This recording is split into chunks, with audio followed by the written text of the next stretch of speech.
¿Qué enigmas se pudieron resolver de estas civilizaciones? Estas son algunas de las culturas precolombinas más destacadas en lo que hoy es Colombia.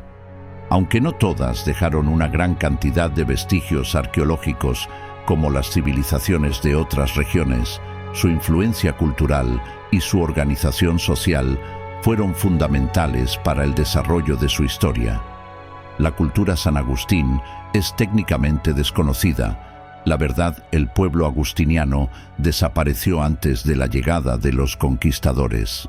La fuente de Lavapatas es una demostración de las habilidades escultóricas de la cultura agustiniana, pues está ubicada sobre una quebrada y contiene piletas esculpidas en la roca, rodeadas de figuras zoomorfas y antropomorfas. El Bosque de las Estatuas, por su parte, es una amplia explanada llena de las mejores expresiones monolíticas y dolménicas. En esta explanada se admira tanto la sencillez de ciertas estatuas, como la preocupación por la ornamentación y el detalle de otras, figuras zoomorfas, amplios tocados, figuras de piedras con alusión al alter ego.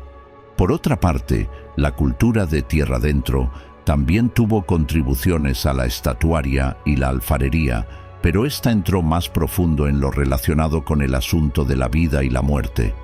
Los vestigios más tangibles de ella son los hipogeos, que estos dejaron en Inzá, Cauca, donde casi el 80% de la zona es controlada por un resguardo a nombre de los paeces, aparentes descendientes de los habitantes de tierra adentro. En estos resguardos se habla una lengua autóctona que puede descender de la hablada por los tierra adentro.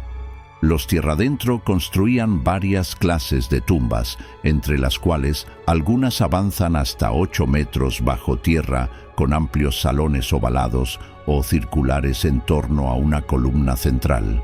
Estos están decorados con figuras zoomorfas y geométricas.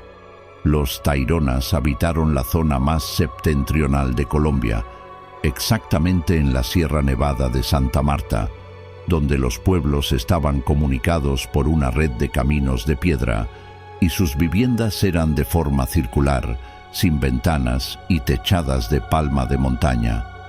Los tairona formaban una autarquía, pues sus territorios comprendían varios pisos térmicos. Eso les permitió contar con una dieta variada, en la que además de bollos, los taironas eran consumidores de chicha y arepas. Para endulzar las bebidas usaban la miel, que producían en colmenas hechas por ellos. En el ámbito frutal sobresale la producción de hortalizas, las guanábanas, piñas, aguacates y guayabas. Su principal fuente proteica era el pescado obtenido del comercio con otros pueblos que vivían cerca de mar. Cada ciudad grande, unos 1000 habitantes, generalmente contaba con un cacique, figura con pocas atribuciones divinas, quien dentro de los límites de su ciudad cumplía funciones ceremoniales, ejecutivas y judiciales. La lengua de los taironas, el tairona, pertenecía a las lenguas chipchenses, de la cual también eran miembros los muiscas. Por eso, entre los muiscas y los taironas existían ciertos lazos culturales, haciendo las relaciones entre ellos más fluidas que en comparación con otras como la quimbaya. En lo referente a sus mitos y tradiciones, contaban con varios dioses, aunque poco se sabe de ellos, ya que no tenían lengua escrita, y los cronistas de la colonia no se adentraron en la sierra.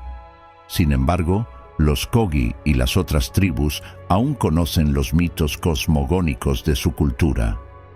En el área de la orfebrería, los taironas desarrollaron técnicas como la cera perdida y el uso de la tumbaga. También desarrollaron la habilidad de usar las plumas para adornarse en las fiestas.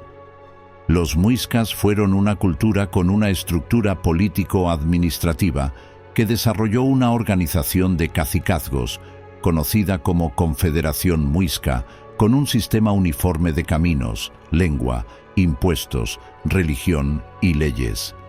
Había dos grandes confederaciones, la del Zipa de Bacatá y la del Zaque de Unza, siendo Funza la capital de la Confederación de Bacatá. Cada poblado miembro de la Confederación le debía tributo al gobernante Muisca, dándole tributos y recursos de su zona, a cambio de protección y mercado para sus productos. Además, tenían normas de control social y convivencia como el Código de Nemequene. La contribución de los muiscas a la cultura colombiana es quizás la más importante. Se destacan juegos como el tejo o turmequé. Según los muiscas, entre sus varios dioses, los más importantes eran Sua, el sol, a quien erigieron el templo de Sugamuxi. Le sigue Chía, la luna, y su templo en el pueblo que hoy lleva ese mismo nombre. Otras figuras como Bochica, que no eran dioses, eran recordados por todos. Además, los muiscas son la nación que dio origen a la leyenda de El Dorado. Eran los únicos productores de esmeraldas, monopolizaron la minería del cobre, el carbón tanto vegetal como mineral, y contaban con las minas de sal de Nemocón, Zipaquirá y Tausa. Los quimbayas habitaron la región del Quindío. Son famosos por su habilidad de construcción con la guadua, su orfebrería y sus guerreros. Fueron los creadores del poporo quimbaya y el tesoro de los quimbayas. Los quimbayas practicaban el método de tala y quema, que era compensado con la siembra de guaduales, que además de ser fuente de madera, conservaban el agua y restablecían los nutrientes de la tierra.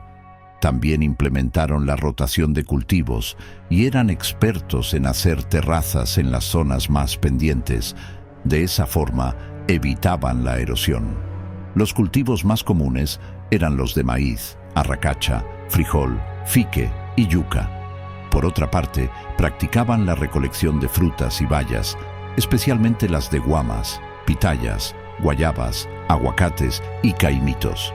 Además, recogían los panales silvestres para extraer miel, la cual consumían virgen, y también sacaban cera, que usaban para hacer las piezas de oro bajo la técnica de moldeo a la cera perdida.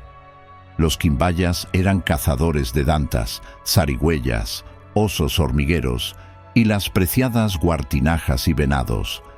También perseguían guacamayas, a las cuales pelaban para usar sus plumas como decoración.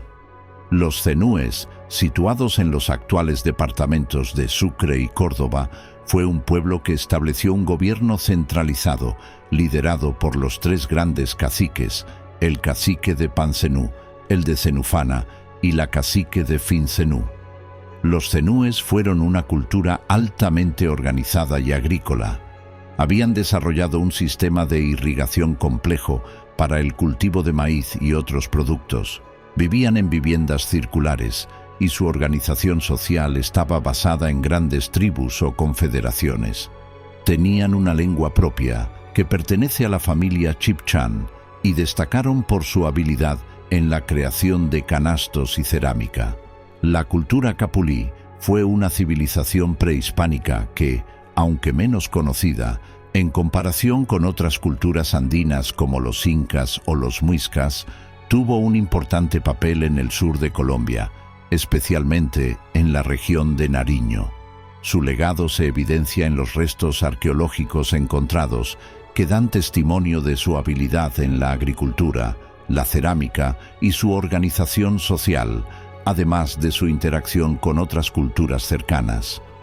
Por otro lado, la cultura tumaco presenta importantes diferencias. Se especializaron en alfarería, ricamente decorada.